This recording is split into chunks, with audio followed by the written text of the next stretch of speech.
guys, so I'm on the floor. Let me just take this off. And the sun is right there next to this window, and it's like good lighting right here. So I'm gonna go ahead and talk really quickly about what's going on. So I'm not gonna do a review for this week. The reason why is because this week honestly was so boring.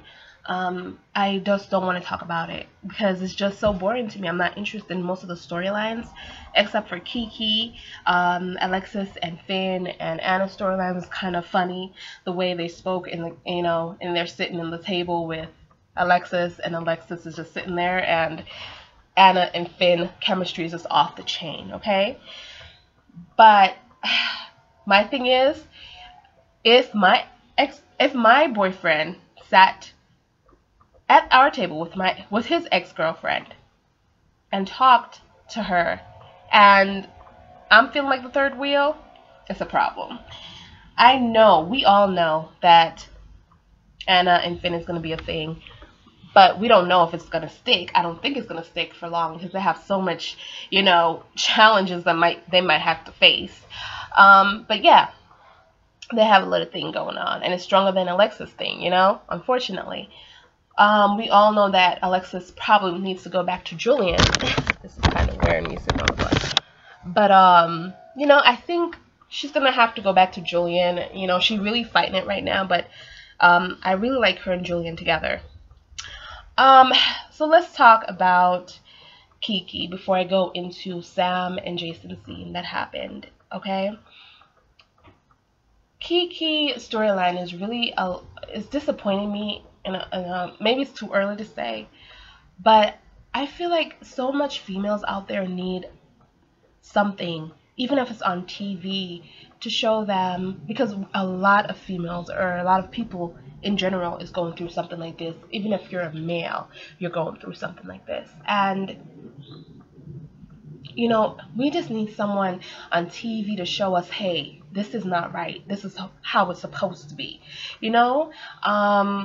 and the way it's going with Kiki's storyline is just so...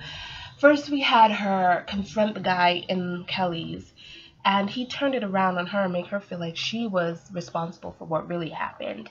And then she found out, she said she's gonna, reject the program that she was accepted to because of him. And he made it feel like, oh, if you do this, no, you're not gonna do this. If you do this, you're gonna be the one that, look like you did, like you put this on yourself. Like, I don't know, he just brainwashed her. And I don't want no one to brainwash her. I want her to be strong and say, hey, dude, this is not right. Like, something is wrong here. And she knows and she feels like something is wrong. And the other episode, she created a schedule, and she got the schedule, and she found out that the guy is going, Dr. Creepy is going to be, over her, in the program. And she knew that he had something to do with it. And what did she do? Go to him and ask him if he had something to do with it. And then he tells her, you're not going to regret it, at the door. Like, Kiki. The next scene with Kiki, I want some kind of empowerment. I don't want to see... We all know what women go through, but I don't want to see a woman being weak or anything like that. And I really don't want to talk too much about it because I don't want to come off of being insensitive or anything like that. But I know people that have been through this, and they still have a hard time talking about it. I want some... Because they didn't even have... When back then, they didn't even have... anything on TV about this or anything like that, okay? So for them to put this storyline out there, I want it to be an empowerment, and I can't say that enough. And it's really like getting on my nerves, and it's like made me feel a little bit uneasy about even watching Kiki's storyline. It really does. Franco's storyline was great. It was well written. It did drag a little bit in the end when Franco was trying to remember what happened with him. It dragged just a little bit. But when he was under with Dr. Collins, that's what I'm talking about, But he found out, he remembered, and then he kidnapped freaking Jimmy after he found Jimmy trying to you know, kidnap Elizabeth and little Jake. So I just love the whole storyline of what happened. Franco is not a fighter, so I did expect Jimmy to get, you know, get on top of him and try to kill him and stuff like that. But the ending, y'all, we knew Drew was gonna do something, but I didn't think Drew was gonna shoot him dead.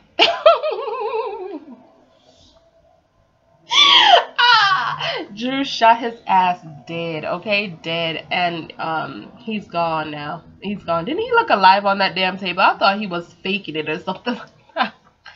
But anyway, Drew killed him dead. So I did love that storyline with Franco. It was well written, well played. Now Kiki, I'm just hoping that, because this is a big storyline for the actor, but the way it's written is what is so important, and I don't think the person that's writing this storyline is making it seem like Kiki is very strong, and we know Kiki's character is very strong from the damn time she came to freaking Port Charles, you know what I'm saying? So what's going on here? And then we go to Jason, okay, because it's already 6 minutes on my computer. So we go to Jason, and he ends his boring conversation with Anna, you know, and I really don't want to talk about her because I can't understand why Jason can't figure out why Anna is involved with this somehow. He knows she's involved, but he doesn't know. He can't figure out that she's the mama that Henrik is looking for. Like, she doesn't want him to kill Henrik because of some reason. Why? Anna doesn't know this. Anna can't even stand Faison. She's happy he's dead, so why would you even want to know who his son is? And Jason can't put this together, and I'm just like, what the hell? And then he sees Sam in the hallway, and everybody, you know, this is J-Sam time. Let it be, let it be. I see a lot of Drew fans out there, you know, like, you know, Dream fans are losing it, or they're thinking that Sam is not appreciated, like, you know, she doesn't want to see her husband, and they're losing their minds. But let me just tell you, let the story play. Let the story play. This is a J-Sam time. We all knew the hotel scene was going to happen. We knew this hotel scene was going to happen, y'all. So what is this coming from? Let it go. Let it play. You know, this doesn't mean anything. Look at her body language. She's not touching him. She's not doing anything to disrespect her husband.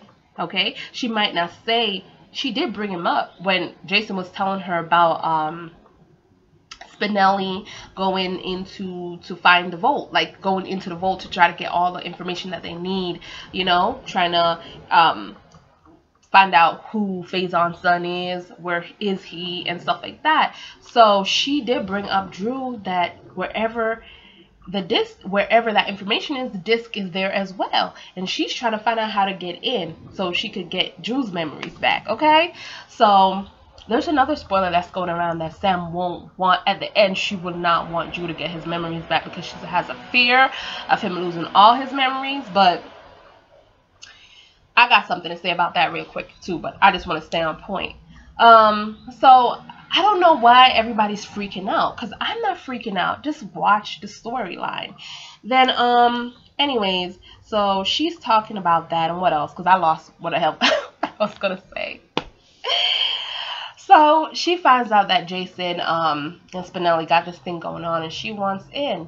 And as soon as that is going on, guess who pops up at the door? Okay, Alexis, which I love Alexis, and that's another thing. People's calling her a hypocrite of this and that and that.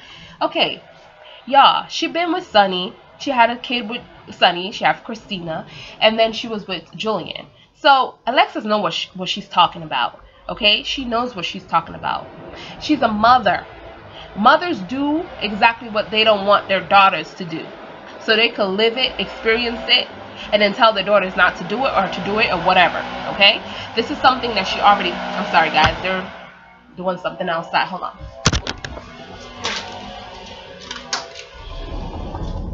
I'm all over y'all like that. I hope y'all can hear me better now. They're cutting the grass outside. So she doesn't want her daughter to have this experience with with Jason. And that's fine, because that's any mother's, you know, thing. So I don't know why everybody's like, I hate Alexis, Alexis this, Alexis that. Yeah, J-Sam fans hate Alexis because she talks the truth. She does not want her to be with Jason.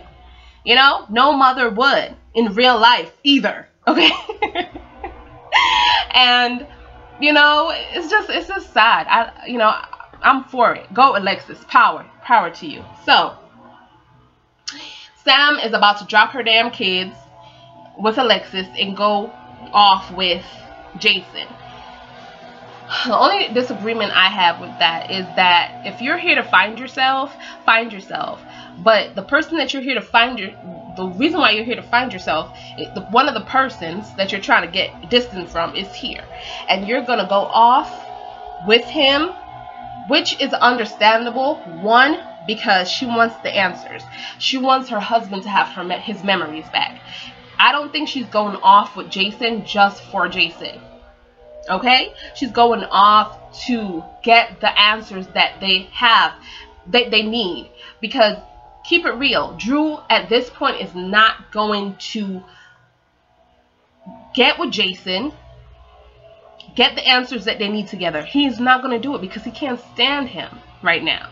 So who else? Sam. Sam got to do it. Sam got to do it for her husband.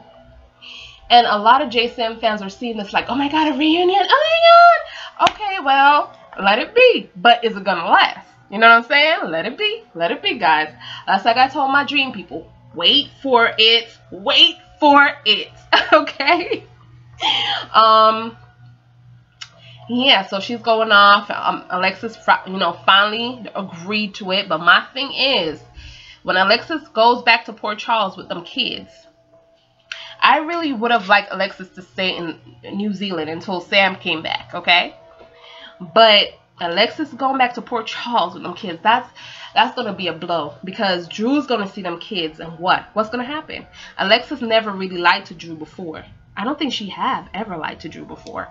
So for her, she's going to have to tell Drew what's going on. Because Sam did say to Drew that she's going to New Zealand to find herself. She's not, he did ask her, is Jason going to be with you? And she said, the whole point of it is for me to find myself. Now, that's not a yes and that's not a no. But he's going to think that she and Jason have something going on. I hope Alexis tell him exactly what's going on.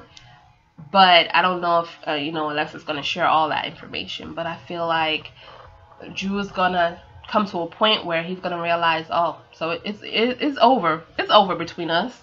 And something is going to happen between him and Kim. This is where Kim comes into play. And the reason why is she's not going to want to be with Jason. It's because Kim is going to come into play. Because Sam is going to go back to Port Charles thinking that she wants to be with her husband. Okay? And her husband is going to be well moved on.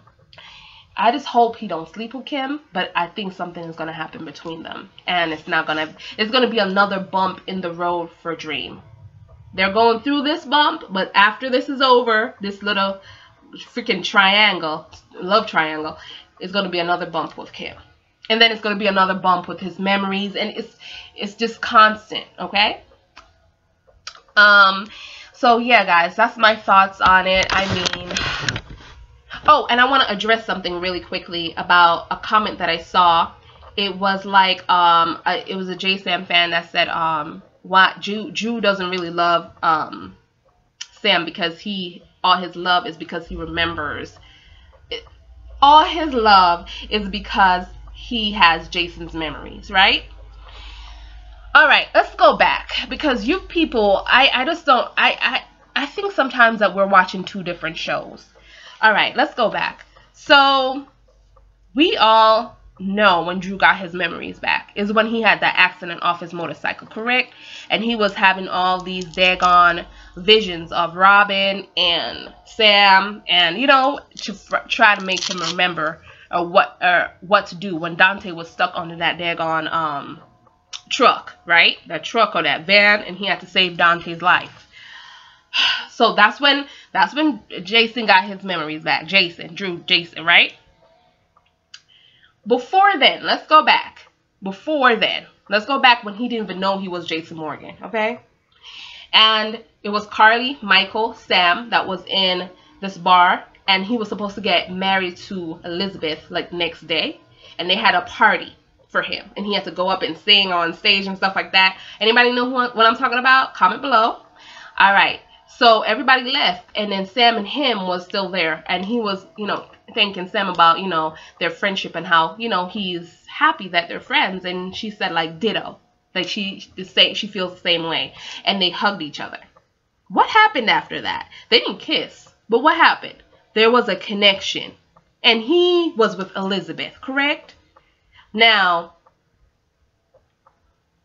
damn, I really thought they were going to kiss at that time. I was like, no. And he didn't even know who the hell he was, correct? He didn't even know he was Jason. He didn't even have no feelings towards Sam. So let me just tell you guys this. Though he was falling for Sam before he knew that he was Jason Morgan, but he loved Elizabeth. You know, whatever he had for Sam was this, like, pull, but he was, like, avoiding it, okay?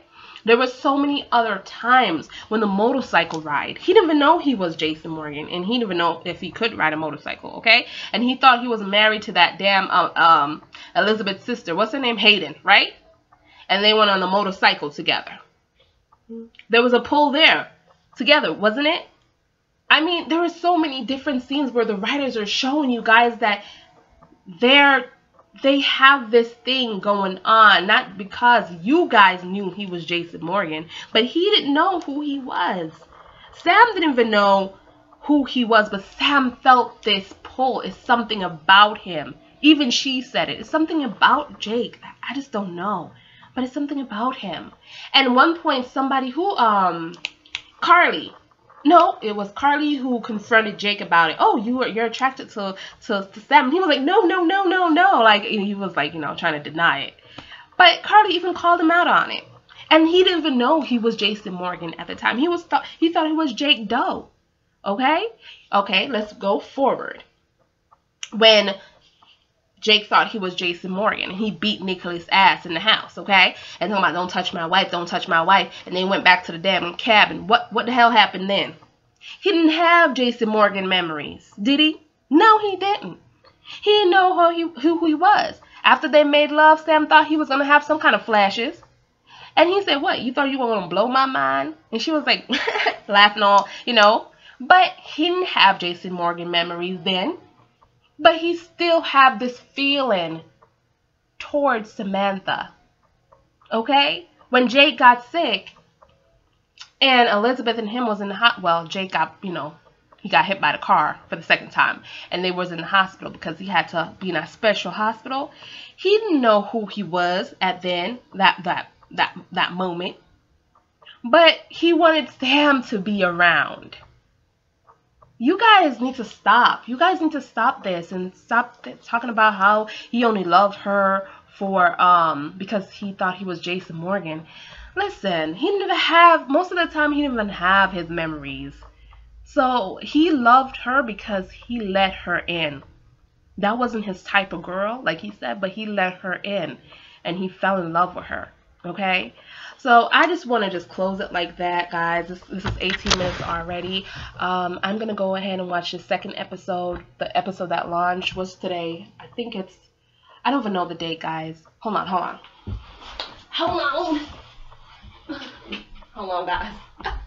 It is Wednesday, the 18th. Okay, and it's 1:26, so I'm going to go ahead and prepare myself for this episode that's launching 2 o'clock. So I'll see you guys soon. I know this channel is all over the place. I'll do better, I promise.